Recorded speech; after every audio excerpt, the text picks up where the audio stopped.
After namin magpalit ni Logan, lumabas na kami para sumunod sa kanila. Nagsuot ako ng white floral dress, buti nga pumayag siya na sleeveless eh. Kasi sabi ko, baka naman pagtawanan ako. Nagsuot siya ng color white na v-neck shirt. Girl, ba't ka naman nagpalit? Bulong ni Ava. Tama kayo ni Gianna. Napaaway nga si Logan dahil sa suot ko. Inaya ako ni Logan maglibot sa beach niya. Kaya iniwan naman na sila doon.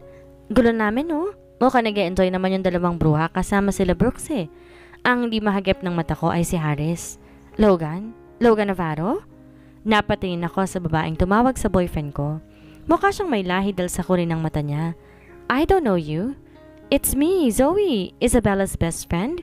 Is that your girlfriend? Yes. So what kung ikaw ang BFF ng Isabella na yon? Meron bang may pake? Maski yata mga readers walang pake eh. FC lang? Mga alis kami ni Logan nang bigla ulit siyang magsalita. Wait, I just want to say hi to your understanding girlfriend.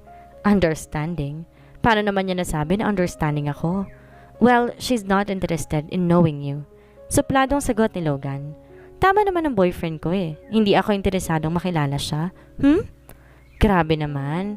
Hanga lang naman ako sa kanya kasi okay lang sa kanya kahit mag-work ang boyfriend niya at ang ex ng boyfriend niya. Natigilan ako sa sinabi ng babaeng to. Magka-work? Si Logan at si Isabella? Let's go, honey. Huwag mo na lang siyang pansinin. Wait. Anong sinasabi mo?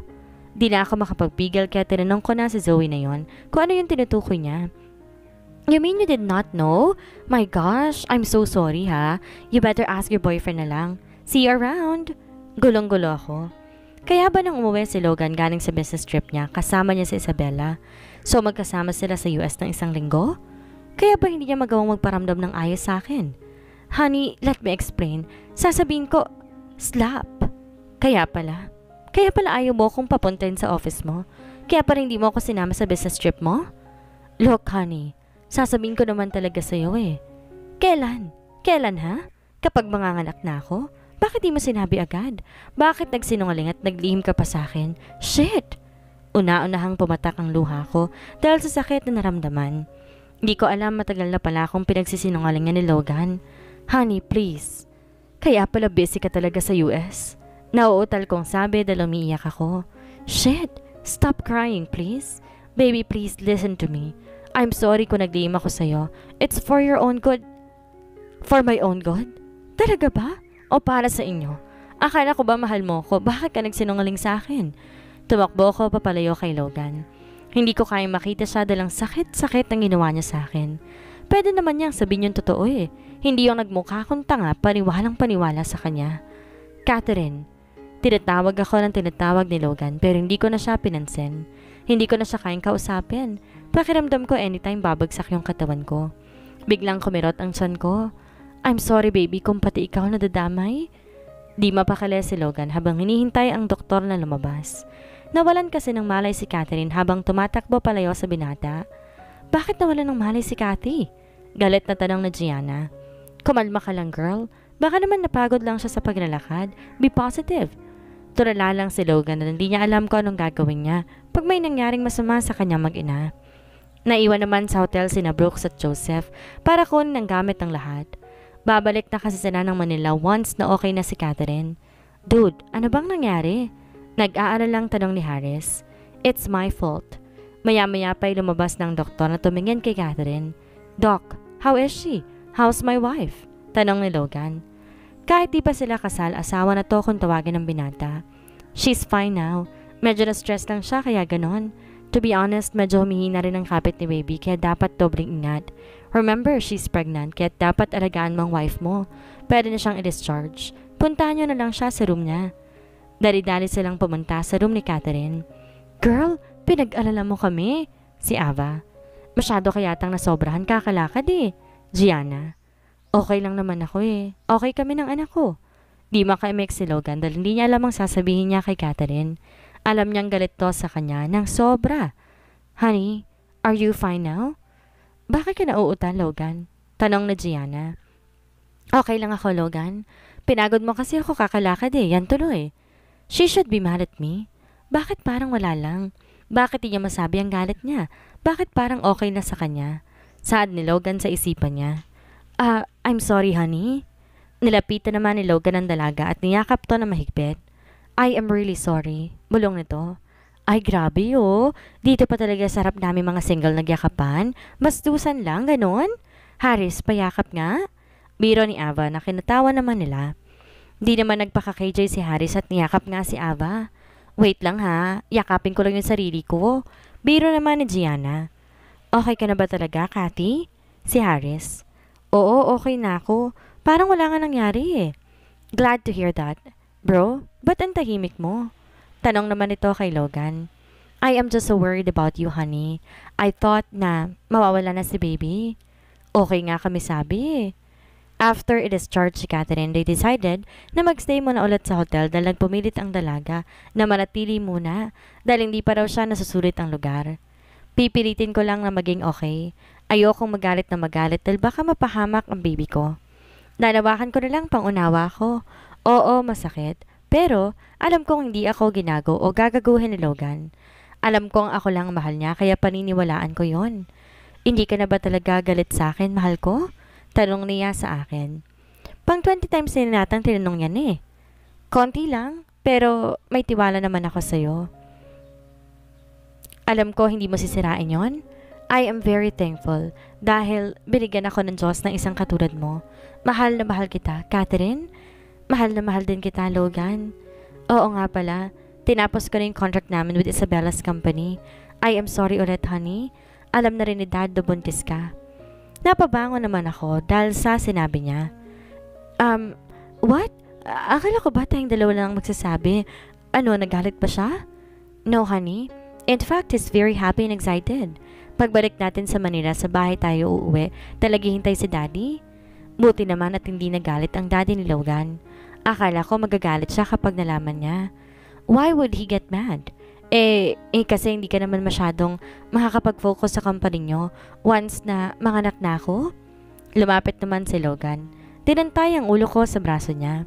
Nakaiga kasi kami sa kama dahil sabi niya mag-bedrest daw muna ako hanggang bukas. My dad is a good man. Maiintindihan niya yun. Pasensya ka na, Logan, kung nagalit ako sa'yo kanina. Honey, ako nga dapat mag-sorry sa'yo eh. Goodness, hindi ko alam kung ano magandang nagawa ko dahil ikaw ang naging kapalit. Sobrang swerte ko sa'yo. Sobrang swerte din naman ako sa kanya. Hindi dahil jackpot ako sa pera niya, kundi sa pagmamahal niya sa akin. Bonus na lang yung gwapo siya. Pero may tanong ako sa'yo, Logan.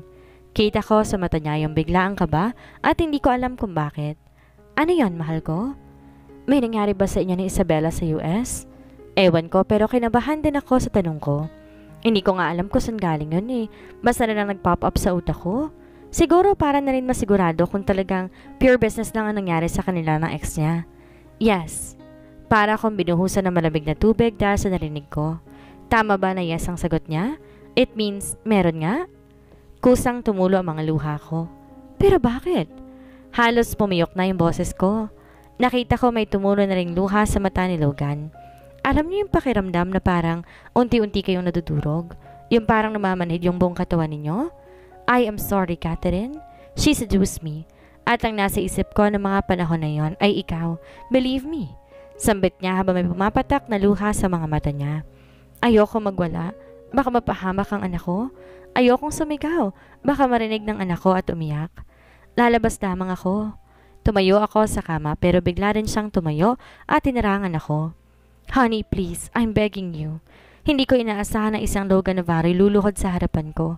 Pero mas hindi ko inaasahan na magagawa niya yun sa akin. Shit, ang sakit.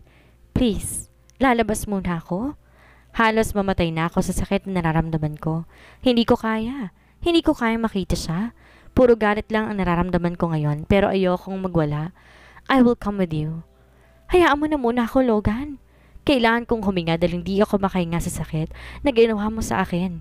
Ni halos hindi ko maigalaw ang mga tuhod ko. Paglabas ko ng room, nakita ko si Haris na nakatayo sa labas ng pintuan namin. Alam ko na. Halika, sasamahan kita. Lumingon muna ulit ako sa kwarto kung nasaan si Logan. Diyos ko, tulungan mo kami ng anak ko na makaya itong sakit kung sakali. After 5 years, Nanay, where is Dada? He's at work, baby. Did you miss him already? Lucas is now 4 years old. Nakakatuwa dahil sa mura niyang edad, malawak na ang pangunawa niya. Katulad ko, I want to play basketball, nanay. Later, baby, okay? Nagnod naman siya. Kuhang-kuha niyang itsura ng ama niya. Halos walang nakuha sa akin Ugali lang. Nanay, when will we go to the Philippines? I want to see that country. Ready na nga ba akong bumalik? Logan Navarro III is now opening a new toy company. Kakatapos nang umattend ni Logan sa opening ng bago niyang tayong kumpanya. He is now 33 years old and still single. Yes, hanggang ngayon, hindi pa rin niya nakakalimutan ang babaeng minahal niya ng buong buhay. Para sa anak niya ang tinayo niyang toy company dahil alam niya na balang araw mapupunta ito sa anak niya. 5 taon na nakakalipas pero hindi pa rin sumusuko si Logan. Nahanapin ng kanyang mag-ina. I will find you, Catherine. Hindi ako titigil hanggat hindi kayo bumabalik sa akin. He even hired some private investigators pero hirap pa rin silang hanapin kung nasan ba talaga ang dalaga. Any update? Sorry sir pero wala pa rin po. Nabato niya ang cellphone niya sa Ines. Shit! Then leave. Don't you ever come back unless you have a good news for me. Inumpisahang buksan ni Logan ang wine na kanina pa niya gustong inumin. Mababaliw na siya sa kakaisip kung nasan na ang mahal niya. Hindi pa siya nakakahingi ng tawa dito at hindi pa siya nakakapag-propose. Sabek na si Logan na makita ang anak nila ni Catherine. Kaya kahit na malustay lahat ng pera niya, mahanap lamang ang mag-ina, gagawin niya. Hindi ko kayang mabuhay nang wala sila. Simula nang mawala si Catherine, natuto si Logan na mapunta sa simbahan at lumuhod para manalangin na sana'y makita niya na ang dalaga. I know I don't have the right para makiusap sa'yo but please, help me to find my life. I need them. I cannot live without them. Kasabay ng panalangin niya ay ang pagpatak ng mga luha niya. Hindi siya mabubuo hanggat di niya kasamang dalawa. Kamusta na kaya ang anak ko? Does she or he look like me? Catherine's POV. Finally, na patulog ko na rin tong batang makulit na to. Kung hindi pa pagbibigyang maglaro ng basketball hindi pa tutulog. Tama si Logan. Lalaki nga naging anak namin. Kamusta na kaya siya? Napanood ko sa news na may binuksan siyang toy company at meron din kumakalat na rumors na may fiancé na siya. Good for him. I admit, masakit dahil naalala ko pa rin yung panuloko niya sa amin ng anak ko. I'm here. Bakit ang aga mo, Harris? Yes, we're staying with Harris for 5 years.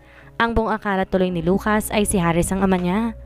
Maaga nagsara yung store You want to eat something? We are living peacefully dito sa Amsterdam. Walang kaalam-alam si Logan na si Harris ang tumulong sa akin para makaalis ng bansa. I remembered bago kami pumunta dito. Flashback. Inalalayan ako ni Harris palabas ng hotel at sumakay ng kotse niya. Binuhos ko lahat ng iyak ko habang nasa biyahe kami. Shh! Tumahan ka na, Cathy. Baka makasamahin sa baby mo. Sobrang sakit. I know. Narinig kong kausap ni Zoe si Isabella sa phone kaya nalaman ko na may nangyari nga sa kanila. That is the reason kaya ako nasa labas ng room ninyo. Hindi ako nagdalawang isip sumama kay Harris nang sumakay siya sa chopper niya. Nakatulog na ako kakaiyak at hindi ko na malayo na wala na pala ako sa Pinas. Nasaan na tayo? We are here in Amsterdam. Siguro dito na ako magsisimula ulit. I am sorry Logan kung di na ako babalik pa sa'yo. Hindi ko kayang makita ka o makausap man lamang. End of flashback. Gusto ko sana ng steak. Sure, wait for me. I'll just buy you your steak. Sobrang thankful ako dahil tinutulungan ako ni Harris. Tanggap naman niyang di ko pa kayang suklian yung pagmamahal niya sa akin. Willing naman daw siyang maghintay. Ang buong akala ni Logan nag-abroad si Harris to continue his business. Pero lingid sa kaalaman niya, nagtatrabaho lang sa isang cafe si Harris. Nagtatrabaho din naman ako online kaya't ayos na ang kita naming dalawa. Once makaipon na ako, bubukod kami ni Lucas para naman maging maayos na rin ang buhay ni Harris. Nanay! Nilapitan ko naman ang anak ko at niyakap. Why, baby? Si nanay ko siyang nanay ang tawag sa akin dahil gusto kong lumaki siyang simpleng tao lang. I had a bad dream. What is it, baby? There is a guy who's finding us and crying. Hindi kaya't si Logan ang napapanaginipan niya. Did you pray before you sleep? Of course, nanay. Your dada is buying our food. Are you hungry? Yes po. Kahit saan talagang anggulo tingnan, kamukhang kamukha siya ng ama niya. Naiiyak tuloy ako tuwing tinititigan ko siya. I'm here, dada. Dali-daling bumangon si Lucas at sinalubong si Harris. Ang bigat nga ng baby ko ah. Because I'm a big boy na. Remember, I'm turning 5 next week? Oo nga pala. Lumalaki na talaga ang baby ko. I never forget your birthday, baby boy. Tell me, what do you want for your birthday? I want to go to the Philippines. I want to visit Ninang Ava and Ninang Gianna. Natigilan naman kami ni Harris. Bakit parang di pa ako readyng bumalik? Oo nga pala. Alam ng dalawa kong kaibigan na nandito ako. Binibisita nila ako twice a year kaya tanda nila si Lucas. But baby, hindi pa tayong pwedeng umuwi ng Pinas? Please, Dada. Please, Nanay. Fine.